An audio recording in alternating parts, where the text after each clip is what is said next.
নমস্কার বন্ধুরা, আমি প্রিয়াঙ্কা। আমার রন্ধনিকা চ্যানেলে আপনাদের সবাইকে স্বাগত জানাই। আজ নিয়ে এসেছি নিরামিষ এঁচোড়ের ডালনার রেসিপি। তাহলে চলুন দেখে নিই আগে উপকরণগুলো। সমস্ত উপকরণ এক জায়গায় দিয়ে দিয়েছি যাতে আপনাদের গুছিয়ে নিতে সুবিধে হয়। এবার রান্নায় ফেরা যাক। প্রথমে এখানে নিয়ে নিয়েছি মটর ডাল। মটর ডালটাকে আগে ভালো করে ধুয়ে নিয়েছি, তারপরে 6 থেকে 7 ঘন্টা ভিজিয়ে রেখেছিলাম। এবার এই ডালটাকে মিক্সির জারে নিয়ে বেটে নেব মিহি করে। তাহলে চলুন আগে ডালটা বেটে নিয়ে আসি। এবার গ্যাসের আছে কড়াই বসিয়ে দিয়েছি। কড়াইটা গরম হয়ে গেছে, তাতে দিয়ে দিলাম সর্ষের তেল।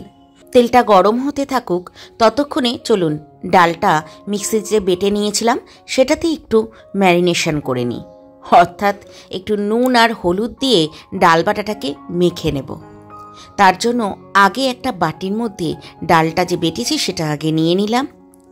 এবার এর মধ্যে দিয়ে দেব সামান্য পরিমাণে নুন আর দিয়ে দেব খুব সামান্য পরিমাণে হলুদ গুঁড়ো। এবার খুব ভালো করে মেখে নিতে হবে। তাহলে চলুন, ওইদিকে কিন্তু তেলটা গরম হয়ে গেছে।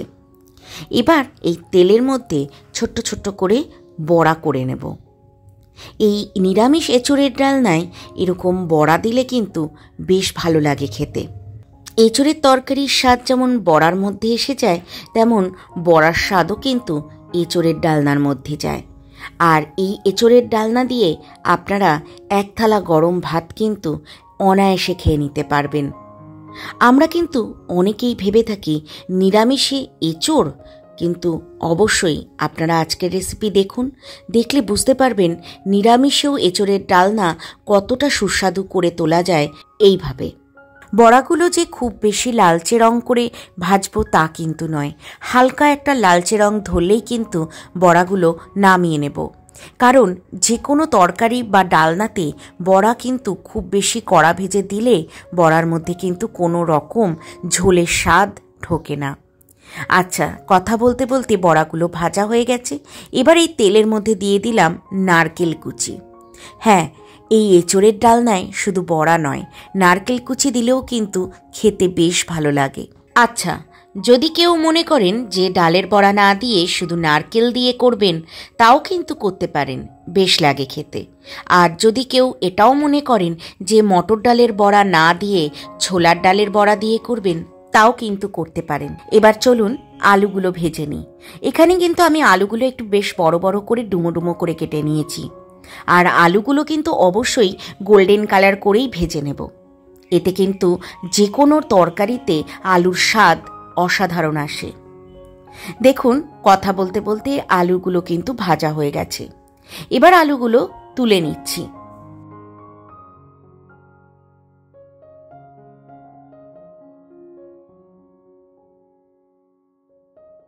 এবার চলুন এঁচোড়ের টুকরোগুলো ভেজে নেব।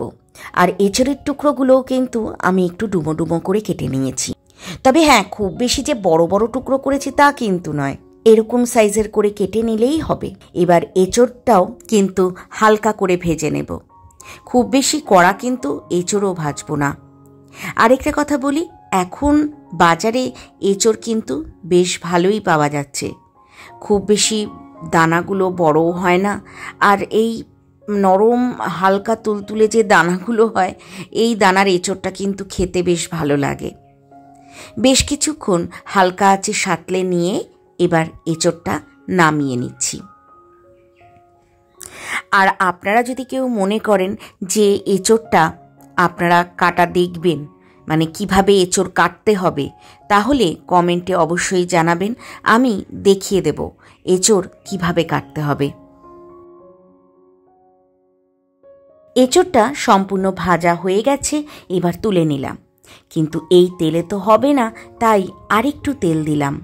এবার তেলটা গরম হয়ে গেছে, তাতে ফোড়ন দিয়ে দিলাম আস্ত জিরে, 2 তেজপাতা, দিয়ে দিলাম 2 শুকনো লঙ্কা মাঝখান থেকে ভেঙে। এবার এই ফোড়ন থেকে বেশ সুন্দর গন্ধ বেরোচ্ছে। দিয়ে দিলাম সামান্য পরিমাণে জল, কেননা গুঁড়ো মশলা দেব বলে। দিয়ে দিচ্ছি ছোট চামচের 2 চামচ মতো হলুদ গুঁড়ো, দিয়ে দিলাম ছোট চামচের 3 টেবিল চামচ মতো জিরে গুঁড়ো। এবার দিয়ে দিচ্ছি ছোট চামচের 2 চামচ ধনে গুঁড়ো। এবার সমস্ত গুঁড়ো মশলাকে একবার ভালো করে জলের মধ্যে মিশিয়ে নিলাম। এইবার একটুখানি তেল ছাড়া শুরু করলে তখনই কিন্তু দিয়ে দিলাম আদা, টমেটো আর কাঁচা লঙ্কা বাটাটা দেওয়ার পরে এবার কিন্তু এটাকে কষিয়ে নিলাম। বেশ কিছুক্ষণ নাড়াচাড়া করে এবার দিয়ে দিলাম টমেটো বাটা। এখানে একটা মিডিয়াম সাইজের টমেটো দিয়ে দিয়েছি বেটে। এবার সেটাকেও কিন্তু ভালো করে মিশিয়ে নিলাম। অপেক্ষা করতে হবে তেল ছাড়ার। যখন দেখব তেল ছাড়তে শুরু করেছে তখন কিন্তু আবারও আরেকটু সময় ধরে কষিয়ে নেব। ধার দিয়ে দিয়ে দেখবেন যখন আবার তেল ছাড়তে শুরু করেছে ঠিক সেই সময় দিয়ে দিলাম আন্দাজ মতো নুন দেওয়ার পরে আবারও একটু ভালো করে মিশিয়ে নিলাম। এবার দেখুন একদম ছোট্ট ছোট্ট বলক উঠতে শুরু করেছে। তখন বুঝতে হবে যে একেবারে কষানো কিন্তু হয়ে গেছে। এবার এতে দিয়ে দিচ্ছি ভেজে নেওয়া আলু আর এঁচোড়ের টুকরোগুলো। এবার সেগুলোকে দেওয়ার পরেও কিন্তু বেশ খানিকটা সময় ধরে কষিয়ে নিতে হবে। একটু মনে হলো যেন ড্রাই হয়ে গেছে, কষানোতে অসুবিধে হচ্ছে, সেই কারণে একটু জল দিলাম। জল দিয়ে এবার কিন্তু খুব ভালো করে কষিয়ে নিচ্ছি।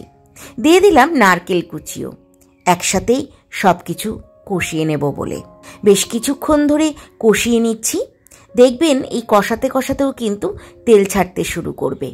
তখন বুঝতে পারবেন যে আলু, এঁচোড় সমস্ত কষানো হয়ে গেছে। ঠিক সেই সময়েই দিয়ে দিলাম চিনিটা দেওয়ার পরে আরও বেশ কিছুক্ষণ সময় ধরে কষিয়ে নিচ্ছি। দেখুন একদম কষানো কিন্তু হয়ে গেছে। এবার দিয়ে দেব এতে জল, কেননা একটু তো গ্রেভি আইটেম এটাকে করব যাতে ভাত খেতে পারি আমরা। এবার জল দিয়ে দিলাম। জলটা দেওয়ার পরে একটু নাড়াচাড়া করে নেব যাতে সমস্ত মশলা ভালোভাবে জলের মধ্যে মিশে যায়। এবার ফোটার জন্য একটু অপেক্ষা করতেই হবে। যেই দেখব ফুটে উঠতে শুরু করেছে ঠিক সেই সময় ঢাকা দিয়ে দিলাম 8 থেকে 10 মিনিটের মতো। 10 মিনিট মতো হয়ে গেছে।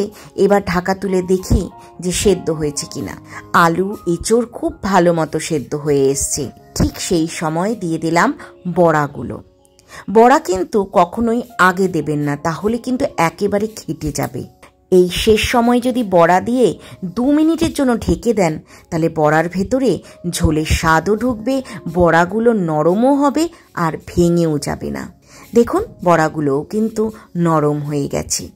একটু নাড়াচাড়া করে নিলাম। আর হ্যাঁ, আরেকটা কথা বলি, যখন বড়া দেবেন তখন ওই যে আইটেমটা রান্না হচ্ছে তাতে যেন একটু ঝোলের পরিমাণটা বেশি থাকে, কারণ বড়া দেওয়ার পরে কিন্তু সেই ঝোলটা বড়াটা টেনে নেবে। এবার দিয়ে দিলাম গরম মশলার গুঁড়ো আর দিয়ে দিলাম ঘি। এবার ঘি গরম মশলা দিয়ে একটু নাড়াচাড়া করে নিয়ে গ্যাসের আঁচ বাড়িয়ে দিয়ে যেই দেখব টকবক করে ফুটছে তারপরেই কিন্তু গ্যাসের আঁচ বন্ধ করে দেব আর ঢাকা দিয়ে একটু রেস্ট করতে দেব। তারপর গরম গরম ভাতের সাথে পরিবেশন করে নেব। আজকের রান্না আপনাদের কেমন লাগলো কমেন্টে জানাতে কিন্তু ভুলবেন না। আশা করি রান্নাটি ভালো লেগেছে, আর তার জন্য কিন্তু লাইক, শেয়ার, সাবস্ক্রাইব করার অনুরোধ রইল। এরকম নানান ধরনের রান্না কিন্তু আমার চ্যানেলে আপনারা পেয়ে যাবেন। তাহলে আজ আসি, দেখা হচ্ছে পরের ভিডিওতে নতুন একটি রান্নার সাথে।